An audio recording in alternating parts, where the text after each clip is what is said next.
ഉൽപ്പത്തി അധ്യായം 25. അബ്രാഹത്തിന്റെ സന്തതികൾ. അബ്രഹാം കെത്തൂറ എന്നു പേരായ ഒരു സ്ത്രീയെ വിവാഹം ചെയ്തു.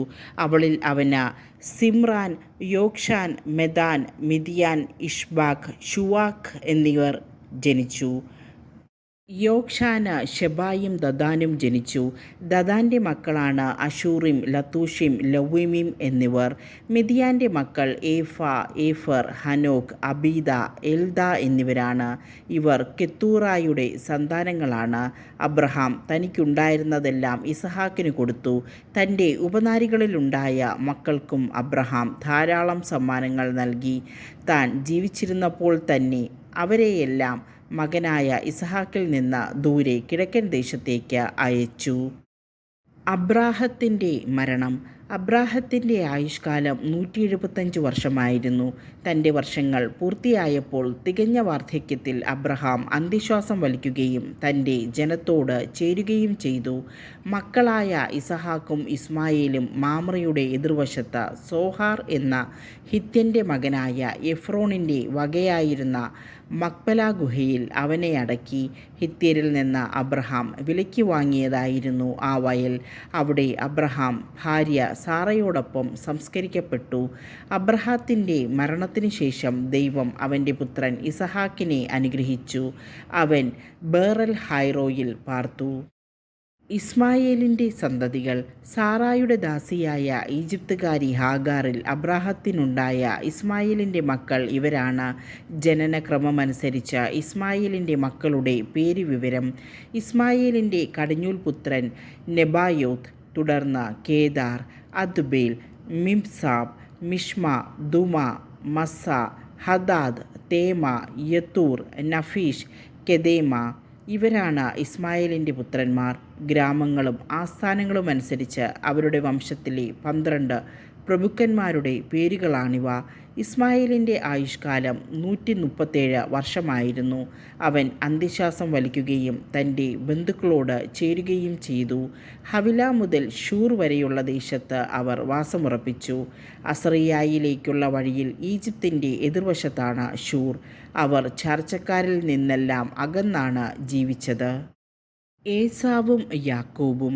അബ്രാഹത്തിൻ്റെ പുത്രനായ ഇസഹാക്കിൻ്റെ വംശാവലി. അബ്രാഹത്തിൻ്റെ മകൻ ഇസഹാക്ക്. ഇസഹാക്കിന് 40 വയസ്സുള്ളപ്പോൾ അവൻ റിബേക്കായെ ഭാര്യയായി സ്വീകരിച്ചു. അവൾ പാദാൻ ആരാമിലുള്ള ബത്തുവേലിൻ്റെ പുത്രിയും ലാബാൻ്റെ സഹോദരിയുമായിരുന്നു. അവർ അരമായരായിരുന്നു. ഇസഹാക്ക് തൻ്റെ വന്ധ്യയായ ഭാര്യയ്ക്ക് വേണ്ടി കർത്താവിനോട് പ്രാർത്ഥിച്ചു. കർത്താവ് അവൻ്റെ പ്രാർത്ഥന കേൾക്കുകയും റിബേക്ക ഗർഭിണിയാവുകയും ചെയ്തു. അവളുടെ ഉദരത്തിൽ കിടന്ന കുഞ്ഞുങ്ങൾ മല്ലിട്ടപ്പോൾ അവൾ കർത്താവിനോട് ചോദിച്ചു, ഇങ്ങനെയെങ്കിൽ എനിക്കെന്ത് സംഭവിക്കും? അവൾ കർത്താവിൻ്റെ തിരുമനസ്സറിയാൻ പ്രാർത്ഥിച്ചു. കർത്താവ് അവളോട് അരുളി ചെയ്തു, 2 വംശങ്ങളാണ് നിൻ്റെ ഉദരത്തിലുള്ളത്. നിന്നിൽ നിന്ന് പിറക്കുന്നവർ 2 ജനതകളായി പിരിയും. ഒന്ന് മറ്റേതിനേക്കാൾ ശക്തമായിരിക്കും. മൂത്തവൻ ഇളയവന് ദാസ്യവൃത്തി ചെയ്യും. അവൾക്ക് മാസം തികഞ്ഞപ്പോൾ അവളുടെ ഉദരത്തിൽ 2 ശിശുക്കൾ. ആദ്യം പുറത്തു വന്നവൻ ചെമന്നിരുന്നു. അവൻ്റെ ദേഹം മുഴുവൻ രോമക്കുപ്പായമിട്ടതുപോലെയായിരുന്നു. അവർ അവന് ഏസാവ് എന്ന് പേരിട്ടു. അതിനുശേഷം അവൻ്റെ സഹോദരൻ പുറത്തു വന്നു. ഏസാവിൻ്റെ കുതികാലിൽ അവൻ പിടിച്ചിരുന്നു. അവനെ യാക്കോബ് എന്ന് വിളിച്ചു. ഇസഹാക്കിന് 60 വയസ്സായപ്പോഴാണ് അവൾ അവരെ പ്രസവിച്ചത്. കടിഞ്ഞൂലവകാശം. കുട്ടികൾ വളർന്നു വന്നു. ഏസാവ് നായാട്ടിൽ സമർത്ഥനും കൃഷിക്കാരനുമായി. യാക്കോബ് ശാന്തനായിരുന്നു. അവൻ കൂടാരങ്ങളിൽ പാർത്തു. വേട്ടയാടി കൊണ്ടുവന്നിരുന്ന മാംസം തിന്നാൻ കിട്ടിയിരുന്നതിനാൽ ഇസഹാക്ക് ഏസാവിനെ വളരെയധികം സ്നേഹിച്ചിരുന്നു. റിബേക്കായ്ക്ക് യാക്കോബിനോടായിരുന്നു കൂടുതൽ സ്നേഹം. ഒരിക്കൽ യാക്കോബ് പായസം ഉണ്ടാക്കിക്കൊണ്ടിരുന്നപ്പോൾ ഏസാവ് വിശന്ന് തളർന്ന് വയലിൽ നിന്ന് വന്നു. അവൻ യാക്കോബിനോട് പറഞ്ഞു, ആ ചുമന്ന പായസം കുറച്ച് എനിക്ക് തരിക. ഞാൻ വളരെ ക്ഷീണിച്ചിരിക്കുന്നു. അതിനാൽ അവന് ഏദോം എന്ന പേരുണ്ടായി. യാക്കോബ് പ്രതിവചിച്ചു, ആദ്യം നിൻ്റെ കടിഞ്ഞൂലവകാശം എനിക്ക് വിട്ടുതരിക. ഏസാവ് പറഞ്ഞു, ഞാൻ വിശന്ന് ചാകാറായി. കടിഞ്ഞൂലവകാശം കൊണ്ട് എനിക്കിനി എന്ത് പ്രയോജനം? യാക്കോബ് പറഞ്ഞു, ആദ്യം എന്നോട് ശപഥം ചെയ്യുക. ഏസാവ് ശപഥം ചെയ്തു. അവൻ തൻ്റെ കടിഞ്ഞൂലവകാശം യാക്കോബിന് വിട്ടുകൊടുത്തു.